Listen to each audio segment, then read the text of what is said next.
Karen Whitmore stood frozen in her designer robe, clutching her morning coffee so tightly that her knuckles had gone white. Through her kitchen window, she watched in horror as her 19-year-old son Marcus hauled a massive subwoofer across the Hendersons' pristine backyard, the same backyard where their kidney-shaped pool had been drained for winter maintenance just yesterday. "Marcus Eugene Whitmore," she shrieked, throwing open the sliding door so hard it rattled in its frame. "What in God's name do you think you're doing?" Her son didn't even look up as he positioned the speaker directly where the pool's diving board had been. The empty concrete basin stretched before him like a modernist amphitheater, complete with underwater lighting that cast eerie blue shadows in the morning sun. "Setting up for Derek's birthday party. Mom, you said I could use the pool area while they're in Florida, remember?" Karen's eye twitched, the same nervous tic that had driven her ex-husband to sleep in the guest room for the last 3 years of their marriage. "I said you could have a small gathering by their pool, a pool that was supposed to have water in it." "Details, Mom," Marcus shrugged, connecting cables with the casual indifference that only teenagers could muster. "Besides, this is way cooler. It's like a natural sound bowl or whatever." As president of the Magnolia Grove Homeowners Association for the past 4 years, Karen had dealt with her share of violations. Unauthorized satellite dishes, non-conforming mailbox colors, the Great Garden Gnome controversy of 2023. But this was different. This was her own son, turning the neighborhood's most pristine backyard into what looked like an outdoor rave venue. The irony wasn't lost on her. 3 weeks ago, she'd issued a formal warning to the Patels at 47 Maple Drive for playing music too loudly during their daughter's graduation party. The complaint had come from none other than Mrs. Henderson herself, who'd called Karen at 9:47 p.m. on a Saturday to report ethnic music disturbing her evening news viewing. Now Marcus was wheeling out a fog machine. "Son, you need to stop this right now." Karen marched across the yard, her fuzzy slippers soaking up dew from the Hendersons' meticulously maintained grass. "The HOA has very specific noise ordinances, and as president, I can't what?" "Mom, treat your own family differently than everyone else." Marcus plugged in a string of LED lights that immediately began pulsing in sync with some inaudible beat. "Isn't that what you're always doing anyway?" The accusation hit harder than Karen expected. She'd always prided herself on being fair and impartial, even when it meant enforcing rules she personally found ridiculous, like the time she'd had to fine herself $50 when her own roses grew 6 inches over the property line. But watching Marcus transform the empty pool into what could only be described as a DJ booth made her stomach churn. The boy had positioned turntables on a folding table right at the pool's edge, with extension cords snaking across the concrete like electronic ivy. Speakers flanked the deep end, facing outward toward the Henderson house, and beyond it, the rest of Magnolia Grove. "How many people are you expecting?" she asked, though she dreaded the answer. "Just a few friends. Maybe 30, 40 tops." Marcus tested a microphone, sending feedback screeching across the neighborhood. 2 houses down, she saw Mr. Kowalski peek through his blinds. "Derek's got a lot of friends from college coming back for break. 40 people in the Hendersons' backyard, with enough sound equipment to power a small concert venue." Karen felt her carefully constructed world beginning to crack at the edges. The Hendersons had left her in charge of their property with explicit instructions: water the plants, collect the mail, and ensure their home remained the envy of the neighborhood. They'd specifically mentioned wanting to avoid any situations while they were gone. Given that their last vacation had resulted in the Rodriguez's next door installing an above-ground pool that violated at least 6 different HOA covenants. "Marcus, honey, you have to understand." "No, Mom, you have to understand." Her son's voice carried a bitter edge she'd never heard before. "I'm tired of living in this perfect little bubble where everyone has to ask permission to breathe. Dad moved to Phoenix to get away from this place. And honestly, I'm starting to see why." The mention of Richard made Karen's chest tighten. Her ex's band had indeed fled to Arizona after their divorce, claiming he needed space to be himself without worrying about property values. She thought it was just another one of his midlife crisis decisions, like the motorcycle he'd bought and never learned to ride. But lately, she'd begun to wonder if he'd simply gotten tired of living with someone who cared more about neighborhood harmony than family happiness. Marcus disappeared back into the Henderson house, emerging moments later with a cooler and several bags of ice. The sight of him making himself at home in their neighbor's kitchen sent another spike of anxiety through Karen's chest. She'd used her HOA master key to let him in, technically a violation of the access agreement she'd signed, but the Hendersons had said he could use the space. They just hadn't mentioned anything about turning it into a nightclub. "Mom, you're stressing about nothing," Marcus called over, now arranging plastic chairs around the pool's perimeter. "It's just a party. People have parties, even in Magnolia Grove." But Karen knew better. She'd lived in this neighborhood long enough to understand that just a party could spiral into something much worse. There would be cars parked on lawns, music violations, trash in the streets. Worse, there would be complaints, lots of them, all directed at her, both as the HOA president and as the mother who'd allowed this to happen. Her phone buzzed. A text From Patricia Montgomery, the self-appointed eyes and ears of Magnolia Grove. Karen, is everything all right at the Henderson place? I saw someone moving furniture around. Karen's fingers hovered over the keyboard. She could shut this down, right? Now, pull the plug. Send Marcus's friends home before they even arrived, and restore order to our perfectly managed world. It would be the responsible thing to do. The presidential thing to do. Instead, she found herself typing, "Everything's fine, Patricia. Just some routine maintenance." The lie tasted bitter, but Marcus's earlier words echoed in her head. When was the last time she'd chosen her family over the HOA? When had she stopped being a mother and become just another rule enforcer? "You know what?" she said, surprising herself with the decision. "Fine, but we're doing this right. No music after 10 p.m., no parking on the grass, and everyone cleans up their own mess." Marcus stopped adjusting his equipment and stared at her. Seriously. But Marcus, she fixed him with the look that had made grown men reorganize their garbage bins. "This goes wrong, and it's your responsibility to fix it, not mine. Not the HOAS. Yours?" For the first time in months, her son smiled at her. Ellie smiled. Not the polite grimace he'd been wearing since the divorce. "Thanks, Mom. You won't regret this." But as Karen watched him resume his setup, testing bass levels that made the Henderson's windows vibrate, she had a sinking feeling that regret was exactly what she'd be feeling by evening's end. The rest of the morning passed in a blur of preparation. Marcus's friends began arriving around noon, clean-cut college kids who looked harmless enough, though Karen noticed several of them eyeing the empty pool with the kind of gleeful mischief that made her nervous. They helped set up additional seating, strung more lights, and transformed the Hendersons' ordinarily pristine backyard into something that belonged more at a music festival than in a residential neighborhood. By 2 p.m., the transformation was complete. The empty pool had become the centerpiece of an elaborate party setup, with Marcus's DJ booth positioned at the deep end like an altar to teenage excess. Speakers surrounded the concrete basin, all angled to create what he proudly called optimal acoustics. Karen had to admit it was impressive, in a terrifying sort of way. "Test run," Marcus announced, firing up his equipment. The first bass drop hit like a physical force, rattling windows 3 houses away and sending Mrs. Chen's cat fleeing across the street. The sound echoed off the empty pool walls and bounced around the neighborhood with the intensity of a small earthquake. Karen's phone immediately began buzzing with texts. Patricia Montgomery. "Karen, what is that noise?" Bob Kowalski. "Is someone using heavy machinery on Maple Drive?" Linda Rodriguez. "My dishes are literally vibrating in the cupboard." And then, the call she'd been dreading. The number showed up as Magnolia Grove Security, which meant old Eddie Thornton was earning his part-time paycheck by actually driving around the neighborhood for once. "Mrs. Whitmore, we've had several noise complaints about Maple Drive. Everything okay over there?" Karen watched Marcus adjust levels while his friends whooped with approval. The music, if it could be called that, seemed to be making the empty pool itself vibrate like a giant speaker cone. "Just testing some equipment, Eddie. It'll be turned down for the actual event." Actual event. Eddie's confusion was palpable. "Ma'am, I wasn't aware of any permitted events in the Henderson area. It's a small gathering, well within HOA guidelines." The lie came easier this time, though she could practically feel her blood pressure spiking. Eddie made a non-committal noise and hung up, but Karen knew he'd be driving by regularly throughout the evening, which meant she needed to make sure.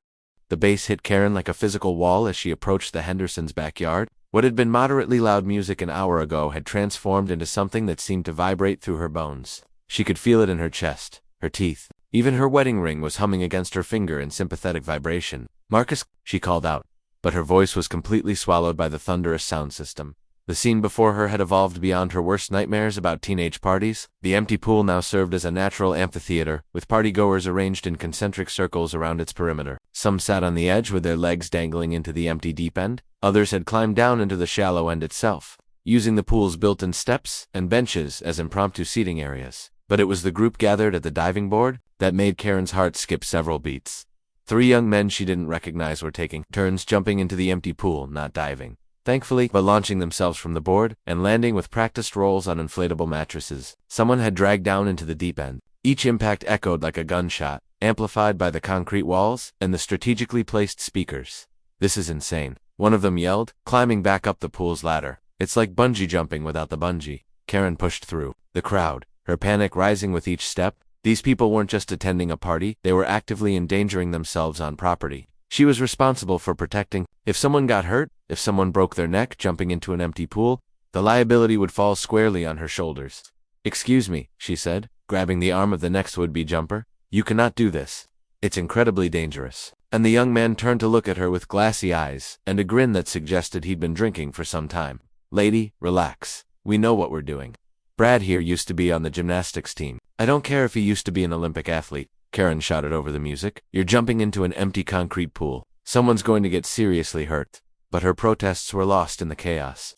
Someone had turned the fog machine up to maximum, creating an otherworldly atmosphere that made the whole scene look like a music video. The LED lights pulsed and swirled through the artificial mist, casting everything in shifting colors that made it hard to tell exactly how many people were now crammed into the Hendersons' backyard. Karen fought her way toward where she'd last seen Marcus, but the crowd had grown so dense that moving became a challenge. She recognized some faces, kids from the neighborhood, friends of Marcus she'd met before, but there were far too many strangers. Adults who clearly weren't college students, people who looked like they'd heard about the party through word of mouth and decided to crash what they thought was an open invitation. Her phone buzzed incessantly in her pocket, but between the noise and the crowd she couldn't even attempt to answer it. She could only imagine what kinds of messages were piling up: complaints about the noise, concerns about the strangers wandering through the neighborhood, probably a few threats to call the police if she didn't shut things down immediately. Karen? She turned to see Patricia Montgomery forcing her way through the crowd, her face flushed with what looked like a combination of outrage and physical exertion. The older woman was dressed in her usual evening attire, a tracksuit that probably cost more than most people's monthly rent, but her perfectly styled hair was disheveled from pushing through the partygoers. Patricia, thank God. Karen grabbed her neighbor's arm. Help me find Marcus. We need to shut this down before someone gets killed. Shut it down. Patricia's eyes were wide with something that looked suspiciously like excitement rather than horror. Karen, this is incredible. Do you know how long it's been since this neighborhood had any real excitement? Karen stared at her friend in disbelief. Patricia Montgomery, the woman who'd once called the police because the Patel family's Diwali celebration lasted past 9 p.m., was standing in the middle of what could only be described as a rave and grinning like a teenager. Patricia, you talking about this as a disaster? Look around you. But as Karen gestured at the scene, she had to admit there was something undeniably spectacular about what Marcus had created. The empty pool, surrounded by speakers and bathed in swirling lights, had become something that looked more like an art installation than a typical backyard party. The concrete walls amplified not just the music but the energy of the crowd, creating an atmosphere that was simultaneously chaotic and oddly beautiful. When's the last time you heard this neighborhood actually alive? Patricia asked, moving closer so she could speak without shouting. Listen to that. People laughing, music playing, actual fun happening. It's been so quiet around here lately, I was starting to think everyone had died. As if to punctuate her point, a cheer went up from the pool area as someone attempted what looked like a backflip off the diving board. Karen closed her eyes, waiting for the sickening sound of someone hitting concrete, but heard only laughter and applause. They're being careful, Patricia observed. Look, they've got spotters, mattresses, the whole thing. These aren't idiots, Karen. They're kids having fun. But even as Patricia spoke, Karen could see the situation continuing to escalate. More cars were arriving, parking not just on the street but on lawns, blocking driveways, creating a traffic nightmare that stretched for 3 blocks in every direction. The music had gotten louder still, if such a thing were possible, and she could see lights flickering on in houses throughout the neighborhood as residents tried to figure out what was happening. Her phone finally managed to ring loud enough to hear over the noise. The caller ID showed Magnolia Grove Security and Karen's stomach dropped. Mrs. Whitmore, Eddie Thornton sounded harried. I'm going to need you to meet me at the entrance to Maple Drive. We've got a situation here. What kind of situation? Traffic situation, music situation, concerned resident situation. Pick one. Karen pushed her way out of the crowd, gesturing for Patricia to follow. As they moved away from the speakers, the magnitude of what was happening became clearer. Cars lined every available parking space on Maple Drive and had begun spilling onto the side streets. She could see groups of people walking toward the Henderson house from blocks away, drawn by the music and the obvious signs of a major party. Eddie, I can explain, ma'am. I don't need explanations right now. I need solutions.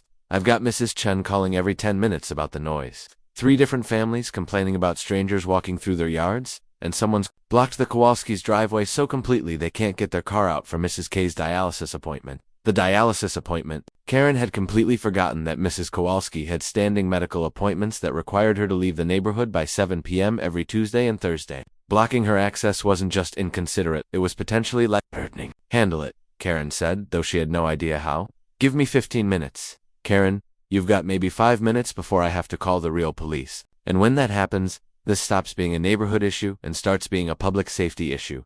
The line went dead.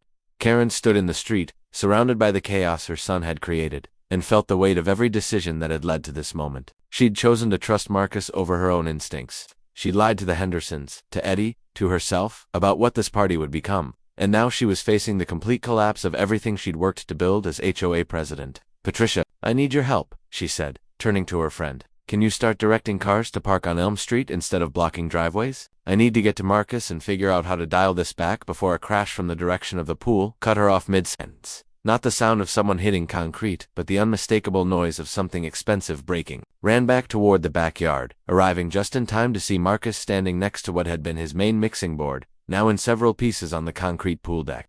The music had cut out abruptly, leaving an eerie silence broken only by disappointed groans from the crowd. What happened? Karen demanded. Someone spilled beer on the equipment, Marcus said, his face pale. Everything just shorted out. But as Karen looked around at the scene, she realized the broken equipment might actually be a blessing in disguise. Without the thunderous music, the party atmosphere was already beginning to dissipate. People were checking their phones, looking around with the slightly confused expressions of partygoers suddenly aware of their surroundings. Ladies and gentlemen, Karen climbed onto one of the pool deck chairs, raising her voice to address the crowd. I'm sorry, but we're going to need to wrap things up for the evening. The equipment seems to have malfunctioned, and we need to be considerate of our neighbors. A few disappointed murmurs rippled through the crowd, but to Karen's surprise, most people began gathering their belongings without much protest. College kids were apparently more reasonable than she'd given them credit for, but as the crowd began to thin, Karen noticed that the older crashers, the adults who'd arrived with beer and motorcycles, weren't showing any signs of leaving. If anything, they seemed to be treating the equipment failure as an opportunity to take. Karen sat at her kitchen table at 2:47 a.m., staring at a legal pad covered with lists that kept growing longer with each passing minute. Damage assessment, potential violations, neighbors to call, and lies to untangle filled page after page in her precise handwriting. But none of the organization was making her feel any more in control of the situation. The police officer had been surprisingly understanding. Officer Martinez had teenage children of her own, and seemed more amused than concerned by what she clearly saw as a typical case of a party getting slightly out of hand. No one had been arrested, no property had been seriously vandalized, and the noise violations were technically civil matters that fell under HOA jurisdiction rather than criminal law. But understanding law enforcement didn't solve Karen's real problem. She was going to have to face the neighborhood in the morning, and everyone would know that she'd let her son throw a party that had violated virtually every community standard she'd spent for years enforcing. Mom. Marcus appeared in the kitchen doorway, looking younger than his 19 years in pajamas and bedhead. I couldn't sleep. I keep thinking about ... you know. Everything. Karen looked up from her lists and felt her anger melt into something more complicated. Her son's face carried a guilt that reminded her of when he was 7 and had accidentally broken her favorite vase while playing baseball in the living room. He'd confessed immediately then, crying so hard she'd ended up comforting him instead of punishing him. Sit down, she said, gesturing to the chair across from her. We need to talk. Marcus slumped into the seat, running his hands through his hair. I'm sorry, Mom, I really am. I never meant for it to get that crazy. When Derek said he was inviting a few extra people, I thought he meant like 10 or 15. I had no idea those other people were going to show up. How did they find out about the party? Social media? I think someone probably posted about it, and it just ... spread. He looked at her legal pad with its neat columns of problems. Is it really that bad? Karen considered sugarcoating the situation, but decided her son was old enough for the truth. Marcus, I'm probably going to have to resign as HOA president. Mrs. Henderson trusted me with her property, and I let you turn it into a concert venue. Half the neighborhood is furious about the noise and the parking situation. Mrs. Kowalski missed her dialysis appointment because someone blocked her driveway. The mention of Mrs. Kowalski seemed to hit Marcus harder than anything else. He'd helped the elderly woman with her groceries for years, had shoveled her driveway last winter. When her husband was sick, the idea that his party had caused her medical problems was clearly devastating. Is she okay? She's fine. Eddie managed to get the cars moved in time. But Marcus, that's not the point. The point is that what started as you wanting to have a birthday party for your friend turned into something that affected everyone in this neighborhood, and I let it happen because ... double quotes, she trailed off, not sure how to finish the sentence. Because what? Because I wanted you to like me again. She admitted because I was tired of always being the rule enforcer instead of your mom. Because when you called me out for treating other families differently than our own, it made me realize that maybe I'd been so focused on being fair that I'd forgotten how to be a parent. Marcus was quiet for a long moment, processing this when he finally spoke. His voice was softer than she'd heard it in months. Mom, I've never not liked you. Yeah, sometimes the HOA stuff gets annoying, and sometimes it feels like you care more about property values than people. But I never wanted you to stop being you just to make me happy.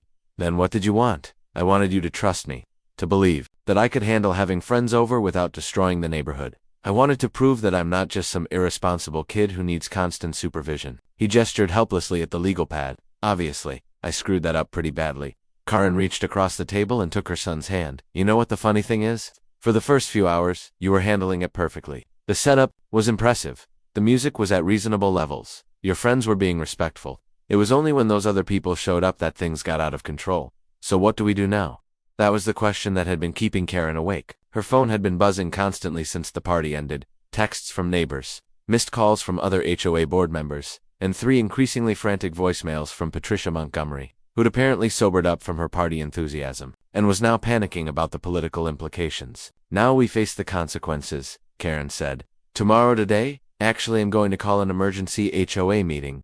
I'm going to tell everyone exactly what happened, take full responsibility for the decision to allow the party, and probably resign from the board. Mom, no, you love being HOA president. You're good at it. I'm good at enforcing rules and maintaining order. But being a leader means making tough decisions and accepting responsibility when those decisions go wrong. And this definitely went wrong. Marcus squeezed her hand. What if we fixed it? What if we made things right with everyone who was affected? How? I don't know yet. But there has to be something we can do besides just giving up. Karen looked at her son, really looked at him, and saw not the irresponsible teenager she'd been worried about, but a young man who was genuinely trying to solve a problem he'd helped create. Maybe that was what parenting was supposed to be. About not preventing your children from making mistakes, but teaching them how to handle the consequences when they did. Okay, she said, let's make a plan. They spent the next hour creating a different kind of list, not problems to worry about, but actions to take. Marcus would personally apologize to every neighbor who'd been affected by the party. They would hire a professional cleaning service to restore the Hendersons' property to pristine condition.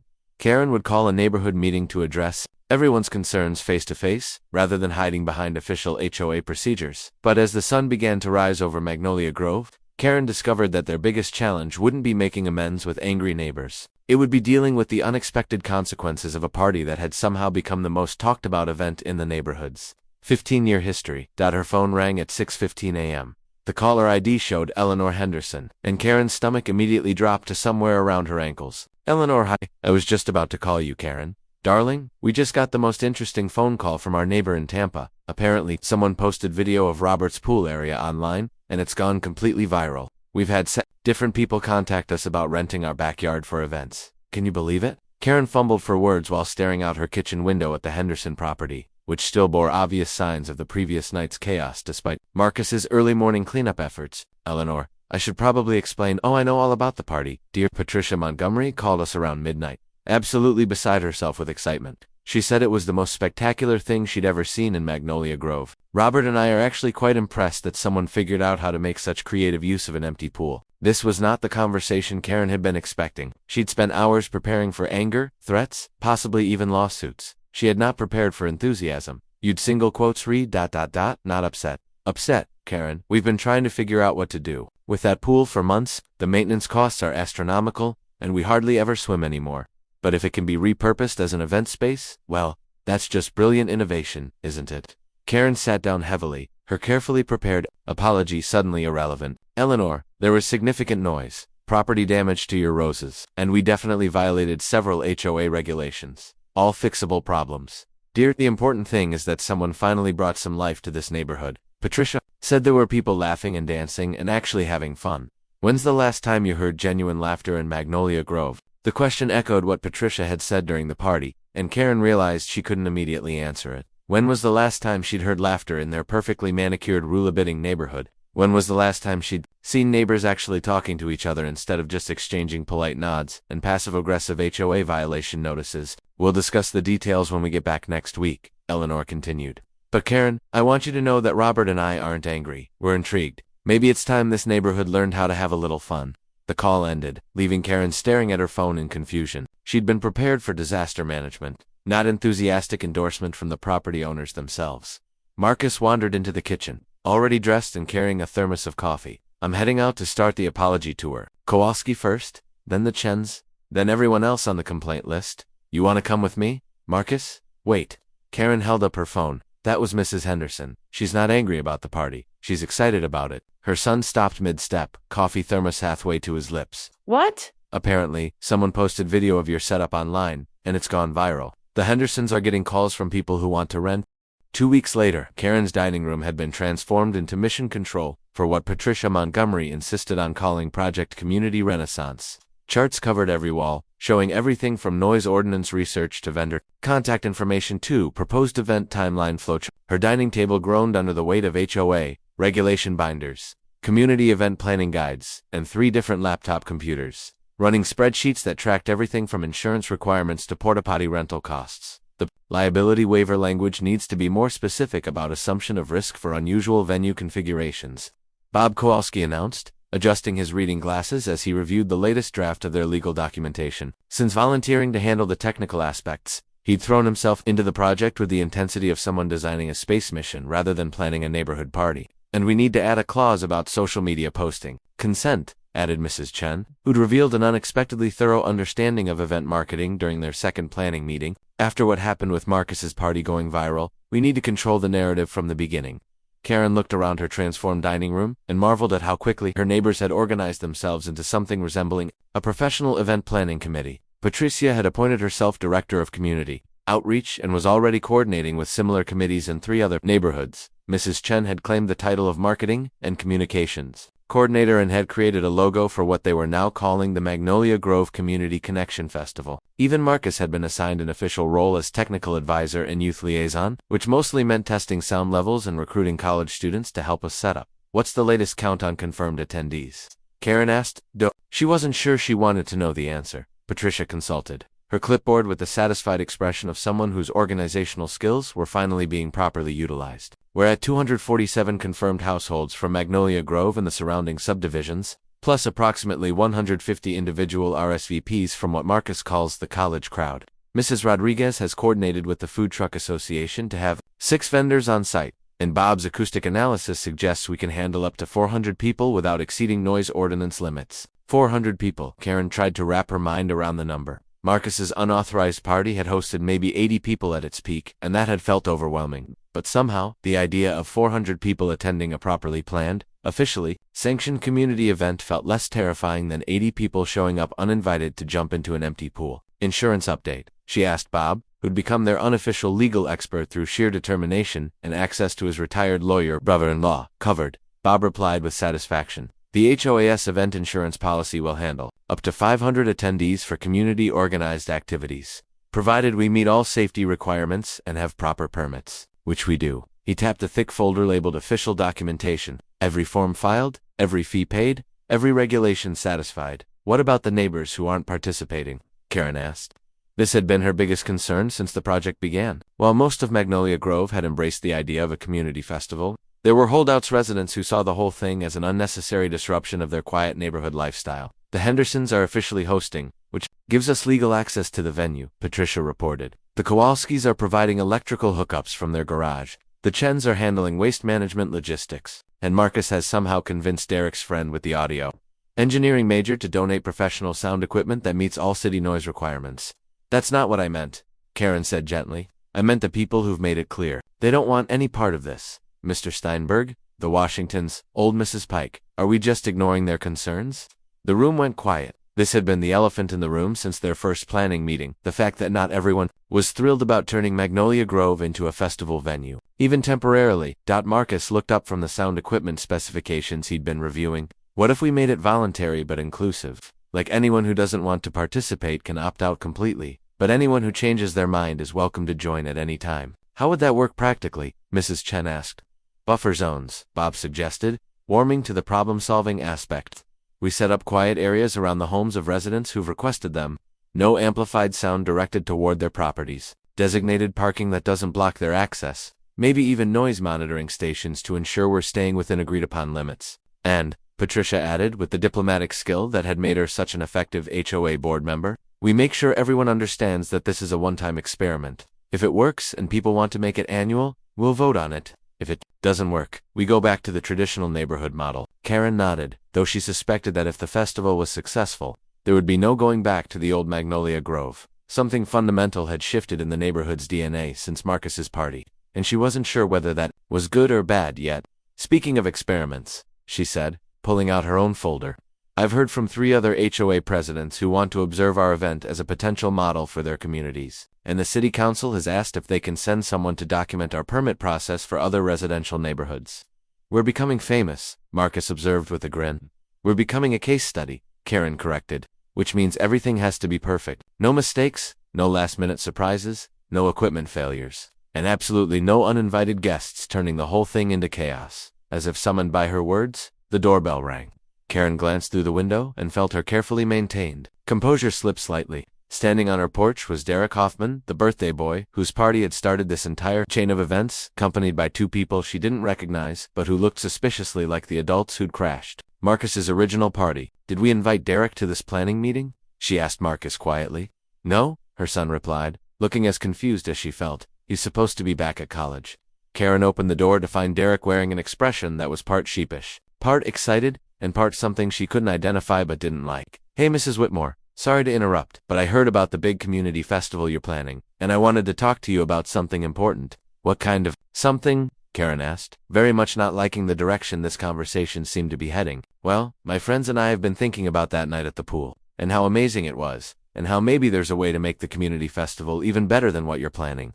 Behind Derek, his two companions nodded enthusiastically. Karen recognized them now, purple hair from the original party, now sporting blue hair, and the tattooed man with the motorcycle helmet. They'd been among the last to leave that night, and seeing them again made Karen's stress levels spike immediately. Derek, she said carefully, the festival is being planned by the community, for the community. We've got everything under control. But that's just it, Derek continued, stepping closer with the confidence of someone who thought he was about to solve everyone's problems. You're planning it like adults plan things. Rules and permits and insurance and all that stuff. But what made that night special wasn't the organization, it was the spontaneity, the unexpected stuff, the feeling that anything could happen. The feeling that anything could happen is exactly what we're trying to avoid, Karen replied firmly. But why? This came from purple hair now. Blue hair hood pushed forward to join the conversation. Why does everything have to be so controlled and predictable? Why can't you trust people to just ... have fun? Karen looked past the uninvited visitors to see her planning committee gathering behind her,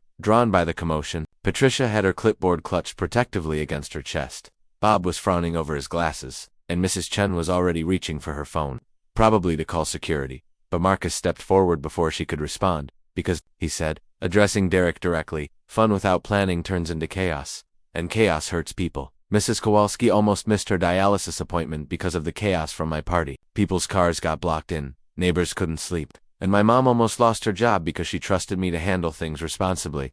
Derek looked genuinely surprised by this response. Dude, I didn't know anyone got hurt. Nobody got hurt, Marcus corrected, but people could have been hurt, and more importantly, people were inconvenienced and upset because we didn't think about how our fun was going to affect everyone else. That's why we're planning this festival properly, so everyone can have fun without anyone getting hurt or left out. But Derek, Karen interrupted, I appreciate your interest in the festival, but we've got our planning process well in hand. If you'd like to attend as a community member, you're welcome to, but we're not looking for input on how to make things. At 5:30 a.m. on the morning of the Magnolia Grove Community Connection Festival, Karen stood in her backyard with a cup of coffee and a clipboard, watching the sunrise paint the Henderson property in shades of gold and amber. In 3 hours, vendors would begin arriving. In 5 hours, the first attendees would start showing up. And in 6 hours, she would discover whether 2 months of meticulous planning had been enough to prevent her neighborhood from descending into chaos. The empty pool that had started everything looked dramatically different than it had the night of Marcus's party. Professional staging had transformed the concrete basin into a natural amphitheater with proper seating areas, safety railings, and acoustic panels that Bob Kowalski insisted would optimize sound distribution, while minimizing noise bleed to surrounding properties. LED lighting had been installed by actual electricians rather than college students with extension cords, and the entire setup had passed city inspections with flying colors. Mom, you're doing that thing where you stare at problems until they solve themselves, Marcus observed, joining her with his own coffee and wearing a festival staff t-shirt that Mrs. Chen had designed. I'm not staring at problems. I'm mentally reviewing contingency plans. Same thing. Her son gestured toward the Henderson property, where early arriving vendors were already setting up food trucks and craft booths along the carefully designated pathways. It looks amazing, doesn't it? It really did. Karen had to admit that. Their planning committee had achieved something remarkable. What had once been a single family's backyard had been transformed into a proper community space that somehow felt both festive and sophisticated. Families could sit on blankets in designated picnic areas while teenagers gathered around the main stage area. There were quiet zones for people who wanted to socialize without competing with amplified music, activity areas for children, and even a designated space for community organizations to set up information booths. The weather's perfect, Marcus continued, consulting his phone. 72 degrees, no chance of rain. Light breeze from the southwest that'll carry sound away from the residential areas instead of toward them. You've been talking to Bob about wind patterns, haven't you? Bob's been talking to everyone about wind patterns. Did you know he created a mathematical model to predict optimal speaker placement based on atmospheric conditions? Karen couldn't help but smile. Bob Kowalski had approached festival planning with the same engineering precision he'd once applied to designing aircraft components. She'd initially worried that his thoroughness would slow down their timeline, but his attention to detail had eliminated dozens of potential problems before they could arise. Her phone buzzed with a text from Patricia. Vendor check-in proceeding smoothly. Food trucks passed health inspections. Craft booths look amazing. Zero problems so far. This might actually work. Another text followed immediately. I probably just jinxed us by saying that. Any word from the college crowd? Karen asked Marcus, who'd been serving as liaison with the younger attendees. Derek and about 30 of his friends are coming, but they're all signed up as official volunteers now. Derek's actually pretty excited about helping with crowd management. I think he likes the idea of being responsible for something instead of just showing up to party. This had been one of Karen's most successful strategies. Instead of trying to exclude the people who might cause problems, she'd found ways to include them as part of the solution. Derek and several other potential troublemakers were now official festival volunteers with specific responsibilities for crowd safety and venue maintenance. It was harder to trash an event when you were personally invested in its success. What about the neighbors who opted out? Mr. Steinberg actually stopped by yesterday to wish us luck. He said he still doesn't want to participate, but he hopes we have a good time. Mrs. Pike has been watching the setup from her window, and I think she's curious, despite herself. The Washingtons are spending the day visiting their daughter, but they left a note saying they hope everything goes well. Karen felt some of her tension ease. The neighborhood holdouts had been her biggest concern, but they'd handled the situation with more grace than she'd expected. Creating buffer zones and noise-free spaces had apparently been enough to address most concerns. At 8:47 a.m., the first official crisis struck. Patricia's voice carried across the festival grounds, with the particular edge that meant something had gone seriously wrong. We need you at the main entrance. Now. Karen jogged toward the street to find Patricia standing beside 3 Magnolia Grove police cars and what appeared to be a small crowd of very official-looking people with badges and clipboards. What's happening? Noise, complaint, investigation, explained Officer Martinez, the same policewoman who'd responded to Marcus's original party. We got a call about unauthorized amplified music in a residential area. But we have permits, Karen protested, pulling out her own folder of documentation. Every form filled out, every fee paid, every regulation met. I know, Officer Martinez replied with what looked like sympathy. Your paperwork is perfect. But someone called in a complaint, and we have to investigate any reported violations. Who called it in? Can't say. Anonymous complaint. But Karen, I've got to be honest. Whoever made the call knew exactly which regulations to cite and exactly what language to use to trigger a mandatory investigation. This isn't someone who just didn't like the music. This is someone who wanted to cause problems. Karen felt her stomach sink. They hadn't even officially started yet, and someone was already trying to shut them down. All their planning, all their community organizing, all their careful attention to legal requirements. And it might not matter if someone was determined to sabotage their efforts. How long will the investigation take? Could be hours, officer, Martinez admitted. We need to verify every permit, test noise levels, confirm safety protocols, check vendor licenses. It's a thorough process. Hours. The festival was supposed to start in 45 minutes, and hundreds of people were already gathering in the street, waiting for the official opening. If they had to delay the start time, it would create exactly the kind of crowd management problems they'd spent weeks trying to prevent. There has to be something we can do, Patricia said, her usual confidence replaced by barely controlled panic. Actually, said a familiar voice behind them. There is. Karen turned to see Bob Kowalski approaching with a wheeled cart loaded with binders, a laptop computer, and what appeared to be scientific measuring equipment. Bob, this isn't a good time. This is the perfect time, Bob interrupted, addressing Officer Martinez directly. Ma'am, I'm the technical coordinator for this event, and I anticipated the possibility of regulatory challenges. I have documentation for every permit, real-time noise monitoring data, safety protocol verification, and vendor certification records. Everything you need to complete your investigation is right here, pre-organized and Officer Martinez looked at Bob's mobile command center with the expression of someone who'd never encountered this level of preparation for a neighborhood event. You have real-time noise monitoring, wireless sensors at 12 locations throughout the festival area and surrounding neighborhood, Bob replied proudly, opening his laptop to display a grid of digital readouts. Current ambient noise levels are within permitted ranges at all monitoring points. I can provide historical data, predictive modeling, and live updates throughout the event, and safety protocols, emergency response procedures, crowd flow, management plans, medical station locations, evacuation routes, and communication systems. Bob handed her a binder that was easily 3 inches thick, plus contact information for our insurance carrier, medical support team, and coordination protocols with city emergency services. Karen watched Officer Martinez flip through Bob's documentation with growing amazement. The retired engineer had essentially created a professional event management system that exceeded anything the city typically saw for neighborhood gatherings. This is ... extremely thorough, the officer admitted. Bob doesn't do anything halfway, Karen said, feeling her panic begin to shift into something resembling hope. All right, Officer Martinez announced to her colleagues. Let's expedite this investigation, Mr. Kowalski. I'll need you to walk us through your monitoring systems and safety protocols. Mrs. Whitmore, get your festival started on schedule. We'll complete our verification process without disrupting your event. As the police team followed Bob toward his array of monitoring equipment, Karen felt Patricia grab her arm. Did Bob just save our entire festival with spreadsheets and wireless sensors? I think he did. I'm going to nominate him for HOA Board Member of the Year. At exactly 9:30 a.m., Karen stood on the small stage that had been erected at the edge of the Henderson Pool and looked out at a crowd that exceeded even their most optimistic projections. The main festival area was filled with families spreading blankets, teenagers gathering around the main stage, elderly neighbors chatting in the designated quiet zones, and vendors doing steady business from food trucks and craft booths. But it was the diversity of the crowd that struck her most. She could see residents from Magnolia Grove mixing with people from surrounding neighborhoods.